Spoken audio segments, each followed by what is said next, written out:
امام مالک رحمۃ اللہ علیہ کے انتقال کا وقت آیا، آخری سانسیں لے رہے ہیں اور ایسے کرتے جا رہے ہیں اور کہتے جا رہے ہیں ابھی نہیں، ابھی نہیں، ابھی نہیں۔ لوگوں نے کہا امام مالک سے یہ کیا ہو گیا آپ کو، کیا بڑبڑا رہے ہیں آپ؟ انہوں نے کہا یہ سامنے جو کھڑا ہے نا، یہ میری آنکھوں کے سامنے یہ شیطان ہے۔ انہوں نے کہا لوگوں نے کہاں ہے؟ کوئی تو نہیں دکھ رہا ہے۔ کہ تمہیں نہیں دکھے گا، مجھے دکھ رہا ہے۔ تو چل جانے والے اعمال کو کریے اور اللہ سے دعا کیجئے، اور یاد رکھیے یہ ضروری نہیں ہے کہ آپ زندگی بھر جنت میں جانے والے اعمال کرتے رہیں اور آپ جنت میں چلے جائیں، ضروری نہیں ہے، ضروری نہیں ہے، کیونکہ آخری وقت انما الاعمال بالخواتیم، اعمال کا دار و مدار آخری عمر پر ہوتا ہے۔ آخری عمر پر پتہ نہیں آدمی کیا کام کر جائے۔ دیکھو وہ صحابی کتنے بڑے نمازی تھے، روزے دار تھے، حج بھی کیے تھے، پوری زندگی فجر کی نماز کبھی نہیں چھوٹی، تہجد کی نماز بھی پڑھتے تھے۔ جب احد کی لڑائی ہو رہی ہے، احد کی جنگ ہو رہی ہے تو اس میں لڑ رہے ہیں، سب سے پہلے تیر انہوں نے چلایا، کافر پہ سب سے پہلے حملہ انہوں نے کیا، بڑھ چڑھ کے حصہ انہوں نے لیا، کئی کافروں کو مارا اور مارتے چلے گئے۔ صحابہ دیکھ رہے ہیں بڑا بہادر ہے، اللہ کے رسول دیکھیے کتنا لڑ رہا ہے، کیسا نمازی ہے، روزے دار ہے، حج کیا ہوا ہے، بڑا نیک انسان ہے، آج میدان جنگ میں کتنا ہمت سے لڑ رہا ہے، موت سے نہیں ڈرتا ہے، صفوں کی صفوں کو چیرتا چلا جا رہا ہے۔ اللہ کے نبی کہتے ہیں ہاں لیکن لڑنے والا ہے جہنمی۔ دیکھ رہے ہیں آپ ایک صحابی کے بارے میں اللہ کے نبی کیا کہہ رہے ہیں، جس نے ایک بھی نماز نہیں چھوڑی، تہجد کی نماز نہیں چھوڑی، فجر کی نماز نہیں چھوڑی، لیکن جب لڑ رہے ہیں احد کے میدان میں تو کافروں کو مارتے چلے جا رہے ہیں۔ صحابہ نے کہا خوشخبری ہو، دیکھو کتنی بہادری سے لڑ رہا ہے۔ اللہ کے رسول نے کہا وہ جہنمی ہے۔ ایک صحابی نے تجسس کیا، پیچھا کیا، دیکھے جہنمی کیسے، کیا آپ دیکھتے ہیں کہ وہ کئی کافروں کو مارتا چلا جا رہا ہے، تھوڑی دیر کے بعد دیکھتے کہ ایک کافر کی تیر اس کے سینے پہ لگتی ہے اور وہ گر جاتا ہے، پھر کافروں نے اس کو تلواروں سے مارنا شروع کر دیا اور آدھا تڑپتا ہوا چھوڑ گئے، آدھا تڑپتا ہوا چھوڑ گئے۔ وہ آدمی کرا رہا ہے، تکلیف سے وہ صحابی کرا رہے ہیں، یہ صحابی دیکھ رہے ہیں۔ اللہ کے رسول نے اس کو جہنمی کیوں کہا ہے سمجھ میں نہیں آتا، لڑ تو بڑی بہادری سے رہا لیکن جہنمی کیوں کہا ہے؟ اس نے کئی کافروں کو مارا پھر بھی جہنمی کیوں کہا اللہ کے رسول نے؟ کیا دیکھا کہ یہ صحابی تڑپ رہے ہیں، جب زخم برداشت نہیں کر سکے، تکلیف برداشت نہیں کر سکے تو انہوں نے وہ تلوار زمین پہ گاڑی اور اپنا سینہ اس تلوار کے اوپر رکھ دیا اور اپنا وزن اس کے اوپر ڈال دیا اور مر گئے، یعنی خودکشی کر لی، موت میں جلدی کر لی، خودکشی کر لی۔ وہ صحابی دوڑتے ہوئے آئے جو دیکھ رہے تھے، کہتے ہیں اشہدو ان لا الہ الا اللہ وان محمد عبدہ ورسولہ۔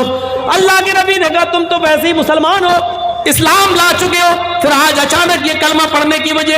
فرمایا آپ نے کہا تھا کہ وہ لڑ رہا وہ جہنمی، آج میں نے اس کو اپنی آنکھوں سے دیکھا ہے۔ اے اللہ کے نبی بہت اچھی طرح لڑ رہا تھا لیکن جب زخموں سے چور ہو گیا تو اس نے تکلیف برداشت نہیں کر پایا اور اس نے جلدی موت کے لیے اپنی تلوار سے اپنا سینہ چاک کر لیا اور اپنے آپ کو مار ڈالا۔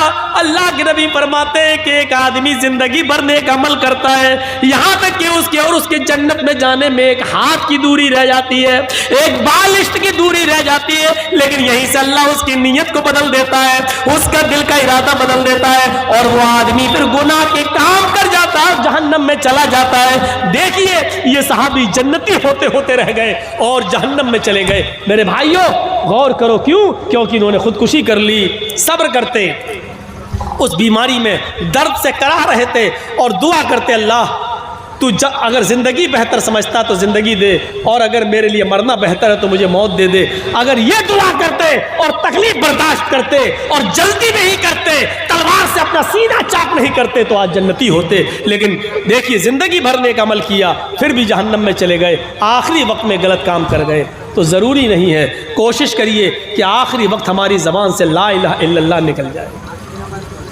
من کان آخر کلامہ لا الہ الا اللہ دخل الجنہ، جس کی زبان سے آخری جملہ لا الہ الا اللہ نکلا وہ جنت میں جائے گا۔ یاد رکھنا زندگی بھر نیک عمل کرنے والا بھی ضروری نہیں کہ لا الہ الا اللہ پڑھ جائے۔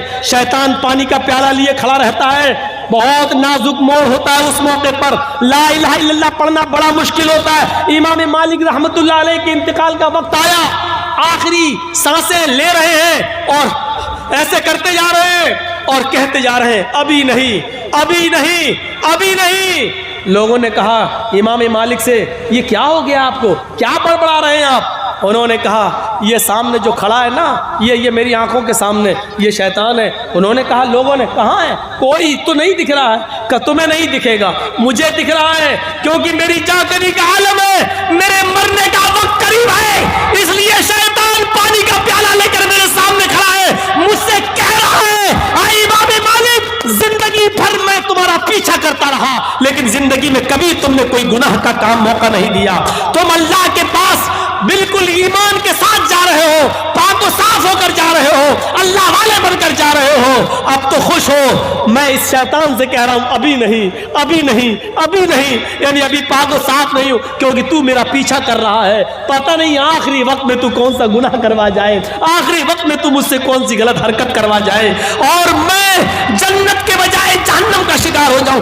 ابھی نہیں, ابھی نہیں. پھر کلمہ پڑھتے ہیں لا اشہد ان لا الہ الا اللہ, اشہد ان لا الہ الا اللہ. میرے بھائیوں سنو, آخری جملہ مرنے سے پہلے جس کا نکل گیا لا الہ الا اللہ اور اس کے بعد اس کی روح نکل گئی, یقیناً وہ جنتی ہے, یقیناً وہ جنتی ہے. اس لیے ایسے اعمال کرو جو آخری وقت میں آپ کو کی زبان سے کلمہ پڑھوانے پر مجبور کر دے, آپ کی زبان سے نکل جائے لا الہ الا اللہ. یہ عادت اسی کی ہوگی جو زندگی میں نیک عمل کرنے کی عادت ڈالے گا, اچھے عمل کرے گا, وہی مرنے سے پہلے لا الہ الا اللہ پڑھنے کی توفیق اس کو مل سکتی ہے. ورنہ میرے بھائیوں کوئی ایکسیڈنٹ میں مر جاتا ہے, کوئی کیسے مر جاتا ہے. اور زندگی آپ دیکھ رہے ہیں کرونا میں کتنے بڑے بڑے اپنی جمعیت و جماعت کے بزرگ علماء اس دنیا سے جا چکے ہیں. میرے بھائیوں موت نے کسی کو نہیں چھوڑا ہے, ہمیں اور آپ کو بھی اسی راستے پہ چل رہے ہیں اور اس کی آخری منزل قبرستان ہے. یاد رکھیے گا سب کو جانا ہے اور سب کو مرنا ہے. مال و دولت کی محبت ہونی چاہیے لیکن اتنی نہیں جو ہمارے دین کو ہم سے چھین لے. دنیا میں مال مانگو اللہ سے, دولت مانگو اللہ سے, تو ایک دعا اللہ کے نبی نے بتائی, اللہ نے بتائی, وہ دعا پڑھو آپ کو سب کچھ ملے گا, دنیا ملے گی. آپ دعا مانگو اللہ سے ربنا آتنا فی الدنیا حسنہ وفی الآخرۃ حسنہ وقنا عذاب النار. آپ کو دنیا بھی ملے گی, آخرت بھی ملے گی, مال و دولت بھی ملے گی, آخرت کی نیکیاں بھی ملیں گی. آپ دنیا بھی کماؤ اور آخرت بھی کماؤ, ایسے عمل اس دنیا میں کرو لیکن صرف دنیا کمانے کے چکر میں آخرت کو برباد مت کیجیے. مجھے کل لمبا سفر کر کے لال بتھانی کی طرف جانا ہے. میرے بھائیو وہاں کے لوگ آ بھی چکے ہیں, اب میں اس سے آگے نہیں بڑھ سکتا. اللہ تبارک و تعالیٰ سے دعا کرتا ہوں کہ بار الہ ہم تمام مسلمانوں کو دین پر چلنے کی توفیق عطا فرمائے.